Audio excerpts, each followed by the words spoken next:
Assalamualaikum warahmatullahi wabarakatuh. Perkenalkan, nama saya Amalia Frieni Mengsari. Saya dari kelompok 5B2 Fisioterapi. Nah, di sini saya akan menjelaskan atau meresum tentang skill lab dari Gadar, yaitu dua kasus yang sering terjadi pada neuromuskular, kondisi kegawat daruratan, yaitu kondisi stroke dan spinal cord injury atau SCI, di mana penanganannya itu menggunakan aspek fisioterapi. Nah, kita awali yang pertama adalah kasus stroke. Stroke adalah penyakit mematikan ketiga di Indonesia. Treatment harus selalu dikembangkan untuk kasus stroke ini karena permasalahan dari tahun ke tahun itu semakin kompleks sehingga treatment harus dilakukan untuk mencegah mobilitas dan mortalitas pada kasus stroke ini. Setelah stroke, pasien akan mengalami kelumpuhan yang dikenal dengan hemiplegia atau kelumpuhan setengah bagian tubuh, apakah di destra atau di sinistra. Nah, di stroke ada dua tipe secara etiologi. Yang pertama itu ada stroke iskemik atau stroke sumbatan. Ini yang digambar warna biru.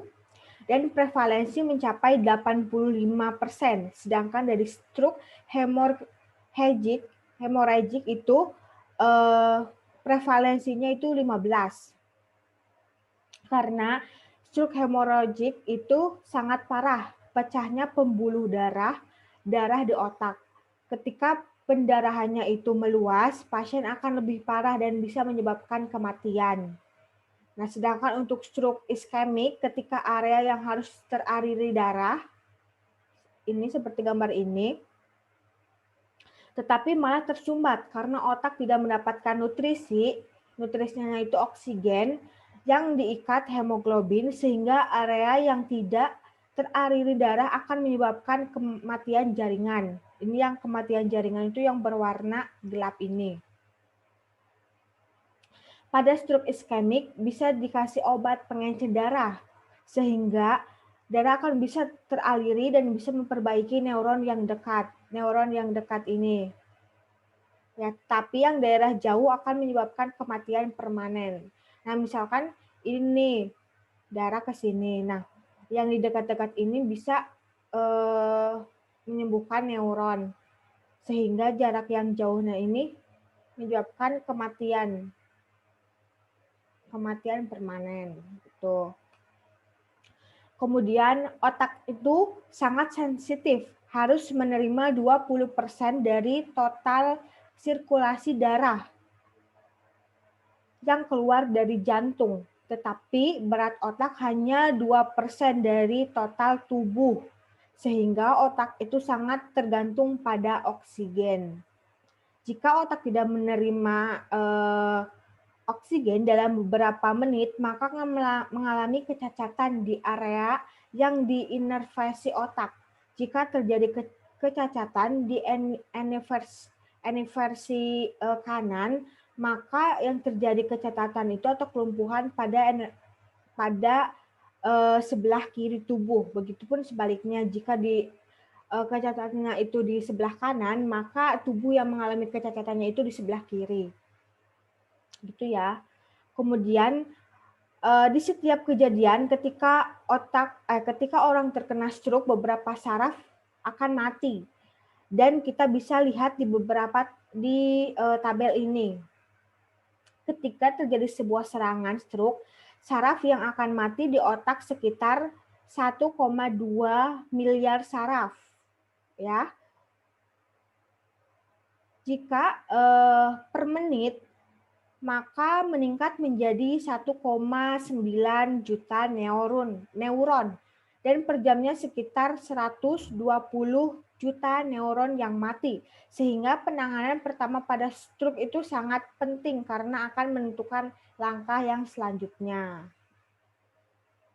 Nah, kita bisa menggunakan tes seperti ini, FAST.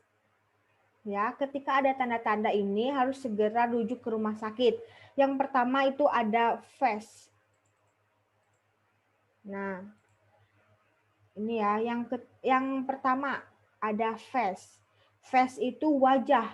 Nah, wajahnya itu tidak simetris atau perot karena ada kerusakan di sistem saraf pusat. Berbeda dengan Bell palsy, kalau Bell palsy itu adanya kerusakan pada sistem saraf tepi gitu ya. Kemudian yang kedua ada A, arm weakness, yaitu terjadi kelemahan pada pada daerah tangan gitu. Cara mengetahuinya yaitu instruksikan pasien untuk mengangkat salah satu lengan. Kemudian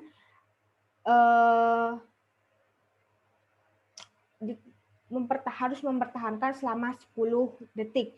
Dan kemudian jika pasiennya itu tidak bisa, maka itu tanda-tandanya.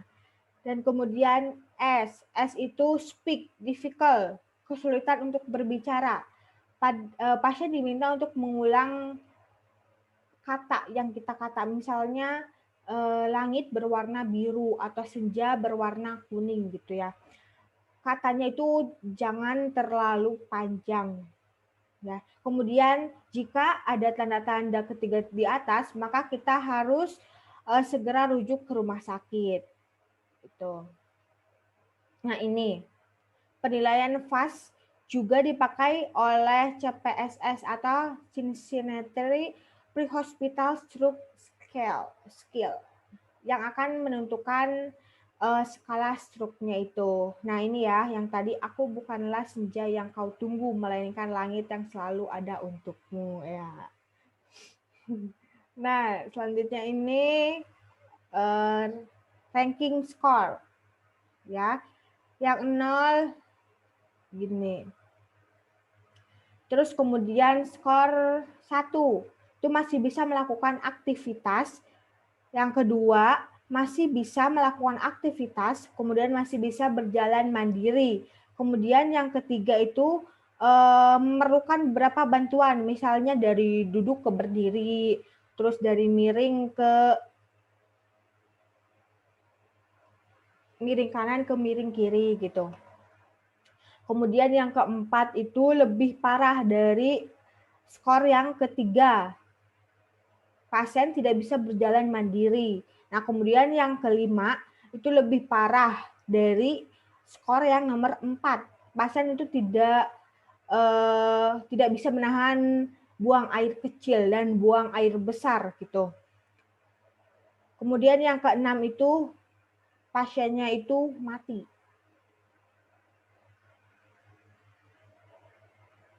Nah, sehingga harus diperhatikan. Nah, ini ada notes ya. Itu diagnosa harus secara akurat. Kemudian waktu sangat penting. Semakin cepat prognosisnya, maka semakin bagus juga. Waktu sangat penting. Semakin cepat prognosisnya itu semakin bagus untuk sembuhnya gitu. Nah, kemudian keputusan klinis harus secara tepat dan cepat gitu. Ketika di rumah sakit, fisioterapi bisa melakukan penanganan ketika pasien sudah dipindah dari UGD ke ICU atau ke bangsal gitu. Kita bisa mentreatmentnya seperti gangguan gerak fungsi gitu. Ya, nah selanjutnya ada spinal cord injury. Yang kedua. Nah, spinal cord injury yaitu suatu cedera yang ada di medula spinalis yang letaknya itu di vertebra. Ketika terjadi fraktur di vertebra, maka ini disebut dengan spinal cord injury atau SCI, akan menyebabkan gangguan fungsi motorik, sensoris, dan autonomik. Ya. Kemudian mekanismenya dari trauma, misalnya benturan langsung gitu pada saat kecelakaan atau pada saat terpeleset atau berkendara gitu terjadi benturan. Nah kemudian kompresi vertebra dan merusak medula spinalis sehingga diskusnya itu pecah karena adanya kompresi antar vertebra gitu. Jadi diskusnya itu gini, terkompresi.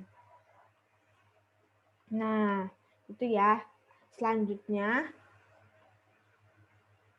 nih, data dari USA banyak terjadi karena kecelakaan bermotor, kemudian jatuh, olahraga, dan lain-lain. 55% diantaranya itu usia produktif atau usia 16 sampai 30 tahun. Nah, ini secara anatomi medula spinalis itu dari medula oblongata sampai dengan L1. Tetapi akar sarafnya sampai ke sakrum. Ini ya. Ini ke sini, kemudian akar sarafnya itu sampai ke sakrum gitu. Nah, sarafnya itu yang panjang-panjang ini. Kemudian medula spinalis itu dibagi menjadi 2 bagian, yaitu dorsal rod.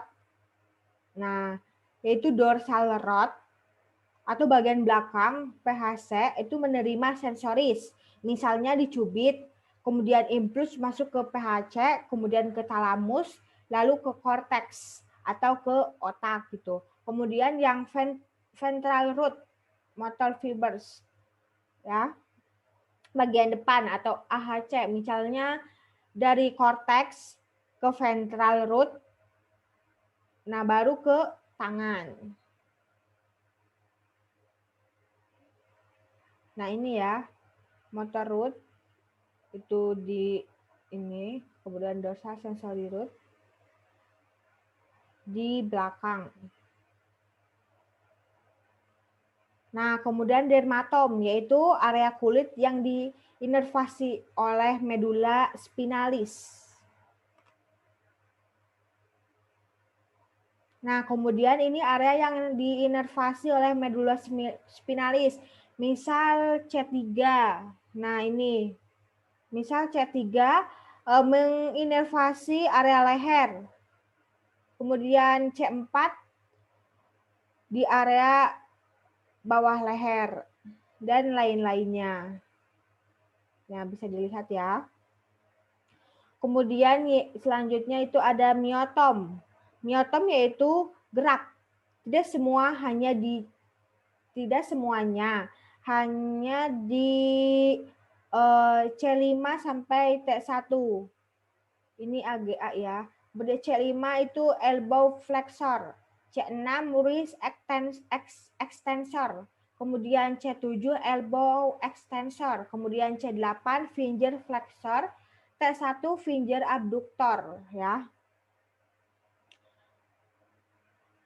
Misalnya ketika tangan itu fleksi elbow, maka yang bekerja itu hanya C5 saja gitu contohnya. Kemudian untuk AGB lower lips ini dari L2 sampai S1. L2 hip flexor, kemudian L3 knee extensor, L4 ankle dorsiflexor, kemudian L5 long toe extensor, kemudian S1 ankle plantar fleksi. Nah, kemudian klasifikasi SCI ini. Yang pertama ada tetraplegia. Nah, tetraplegia itu yang lumpuhnya 4 ekstremitas. Ya, misalnya patah tulang, berarti yang rusaknya itu di servikal, tepatnya di medula spinalis. Kemudian yang tetraparesis itu lumpuh, tapi masih bisa merasakan sensorisnya itu masih ada gitu loh. Nah, kemudian misalnya ya tetraplegia. Nah, misalnya di servikal itu merusak medula spinalis, kemudian lumpuh di di area kedua tangan dan kedua kakinya, ini tetraplegia. Nah, kemudian yang tetraparesis ini misalnya tadi lumpuh kedua tangan dan kedua kaki, tapi masih bisa merasakan sensorisnya itu masih ada gitu. Nah, kemudian yang paraplegia. Nah, paraplegia ini terjadi di area torakal dan lumbal, maka akan terjadi yaitu kelumpuhan di kedua kaki. Nah, disebut dengan paraplegia. Begitupun juga dengan paraparesis. Nah, paraparesis ini misalnya kelumpuhan pada dua ekstremitas, tetapi sistem sensorisnya itu masih ada, masih merasakan gitu loh. Nah, ini complete plegia incomplete paresis itu. Yang komplit ini lumpuh total. Kemudian yang incomplete ini lumpuh tetapi masih bisa merasakan sensorisnya. Nah, kemudian ini komplit. Ada masalah pada sistem sensoris dan motorik, lumpuh total berarti ya. Kemudian yang incomplete ini lumpuh, tetapi masih bisa sensorisnya masih berfungsi. Nah, misal tidak bisa bergerak, tetapi masih bisa merasakan sentuhan. Gitu. Nah, cara menilainya itu menggunakan ASIA atau American Spinal Injury Association. Nah, yang A, complete. Tidak ada sensoris dan motorik di daerah motorik. Nah,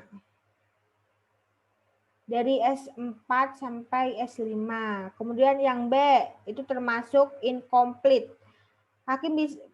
Yang B itu kaki masih bisa merasakan tetapi tidak bisa bergerak. Kemudian yang C juga termasuk incomplete.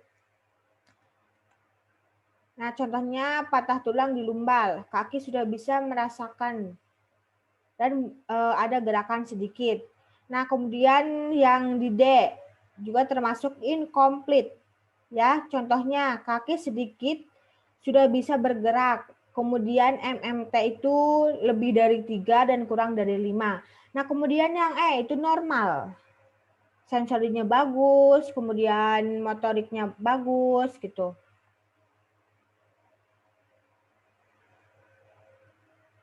Nah, ini dinilai dengan kekuatan otot ya 5 4 3 2 1 gitu. Bisa dilihat.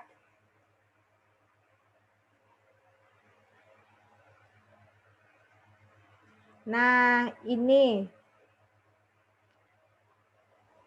di sini ada form Asia. Nah, di sini kita bisa mengisinya. Dari C2, C3, ini sensorinya, di motornya gitu.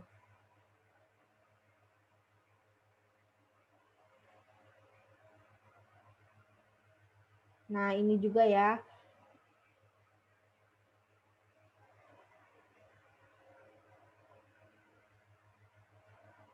Nah, ini adalah salah satu kondisi kenapa bisa terjadinya fraktur di servikal. Karena terlalu menengadah gitu, jadi servikalnya itu mengalami cedera. Nah, kemudian Cauda equina syndrome, yaitu sindrom yang tidak bisa menahan buang air besar dan buang air kecil. Nah, jika ada pasien yang mengalami tidak bisa membuang air besar dan buang air kecil, maka dia diindikasi sebagai SCI gitu. Nah, jika kita bertemu dengan kasus SCI, yang kita lakukan yaitu pre-hospital. Nah, ini pre-hospital yang pertama kita fokuskan untuk mengevakuasi. Kemudian sebelum mengevakuasi kita harus difiksasikan. Ya, difiksasikan dan diimobilisasikan. Prinsipnya pasien tidak boleh ada rotasi di servikalnya atau leher karena akan memperparah kondisi si pasien itu. Jangan ada rotasi di servikalnya. Nah, seperti ini ya. Ini caranya, kita memerlukan seharusnya ini ada 4 orang ya. Yang satu itu fiksasi di area leher. Kemudian yang 2 orang lainnya itu memfiksasi area tubuh. Kemudian yang satu itu memasang kolarnya. Nah, kemudian ini perawatan di hospital atau hospital care. Menggunakan ini ya. Harus ada rongga-rongga seperti ini karena kan mengalami patah tulang. Sehingga bisa ada rongga-rongga udara gitu. Ya. Mungkin cukup dari saya. Kurang lebihnya mohon maaf. Wassalamualaikum warahmatullahi wabarakatuh.